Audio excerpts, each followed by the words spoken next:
नमस्कार, talking point में आपका स्वागत है। आज हम बात करते हैं मार्च से। मार्च के पहले हफ्ते में चीन में हुए एक शोध में ये बात सामने आई थी कि 2 तरह के कोरोना वायरस फैल रहे हैं जो दुनिया भर में लोगों को संक्रमित कर रहे हैं। शंघाई के पेकिंग विश्वविद्यालय के वैज्ञानिकों ने कोरोना वायरस के 2 L और S टाइप के स्ट्रेन्स की पहचान की थी।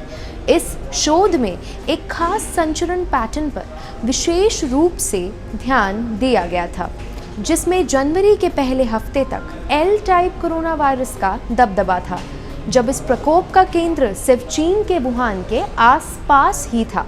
जैसे ही ये संचरण दूसरी जगहों पर भी फैलना शुरू हुआ तो कोरोना वायरस का S टाइप स्ट्रेन हावी हो गया।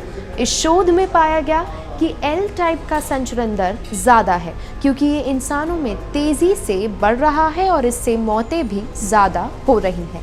आपको बता दें, कोरोना वायरस RNA वायरस है। RNA वायरस में हमेशा परिवर्तन होते रहते हैं, विशेष रूप में इस तरह के RNA virus corona virus SARS-CoV-2 में। जब कोई व्यक्ति कोरोना वायरस से संक्रमित होता है तो यह उसके श्वसन पथ में प्रतिकृति बनाता है।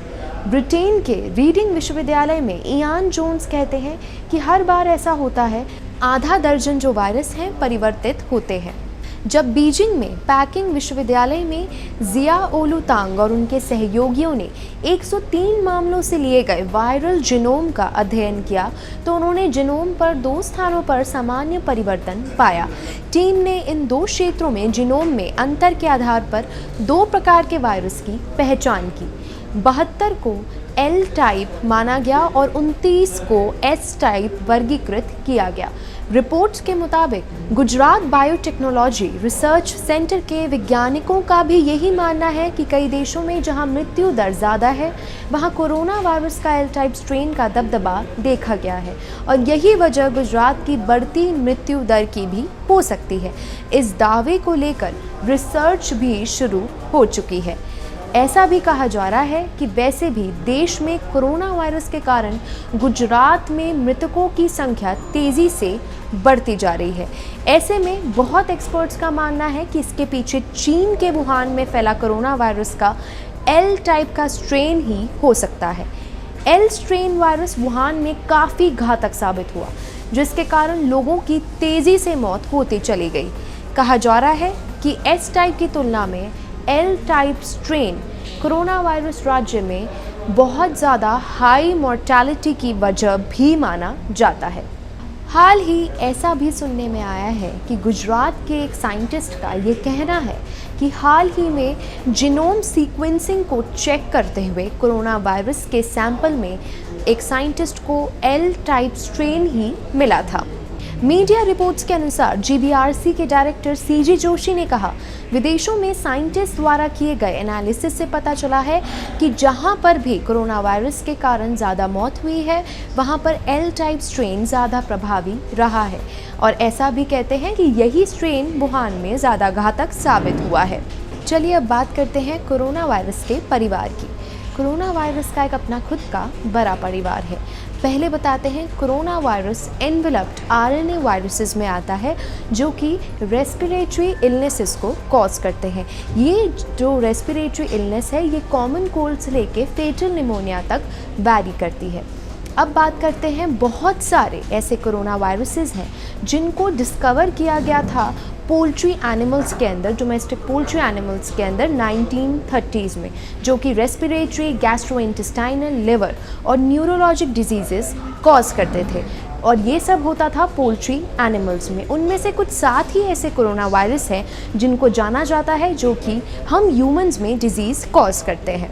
इन 7 कोरोना वायरसेस में से 4 ऐसे वायरस हैं जो सबसे ज़्यादा फ्रीक्वेंटली कॉमन कोल्ड के सिम्टम्स के साथ ह्यूमंस को अफेक्ट करते हैं।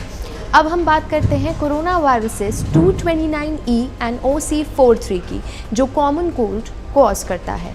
इसके और भी कुछ सेरोटाइप्स हैं, NL63 एंड HUK1, जो भी कॉमन कोल्ड से ही एसोसिएटेड हैं। लेकिन कभी कभी रेस्पिरेटरी ट्रैक्ट इन्फेक्शंस कॉज करते हैं, जैसे कि निमोनिया, और सबसे ज़्यादा ये किया जाता है इन्फेंट्स के अंदर, that is newborn babies and बूढ़े लोगों के अंदर। ठीक है, अब बात करते हैं इन 7 कोरोना वायरस में से 3 कोरोना वायरस ऐसे थे जिन्होंने बहुत बड़े बड़े, हम कह सकते हैं, एपिडेमिक्स और एक तो पैंडेमिक को कॉज किया, जिसके अंदर यूजुअली अंत में एक डेडली निमोनिया होता था। सबसे पहला तो है अभी जो SARS-CoV-2 के वजह से कोविड-19 कॉज हो रहा है कोरोना के नाम से, जिसकी वजह से सभी देशों में लॉकडाउन चल रहा है। ये अभी महामारी घोषित कर दिया गया है, that is it is a pandemic. उसके पहले आता है मर्स। मर्स था मिडिल ईस्ट रेस्पिरेटरी सिंड्रोम। ये कॉज हुआ था 2012 में। इसके लिए भी माना जाता था कि सबसे पहले इसका केस मिला था सऊदी अरेबिया में, और ये कैमल के थ्रू ट्रांसफ़र होके ह्यूमंस में आता था। उसी जगह अगर हम बात करें कोरोना की, जो SARS-CoV-2 से कॉज किया गया है, वो पर्सन टू पर्सन ट्रांसफ़र माना जाता है। अंत में सबसे पहले 2002 में आया था एक डेडली बग। इस नाम से ये सार्स की बीमारी, which is known as severe acute respiratory syndrome, बहुत ट्रेंड की गई थी।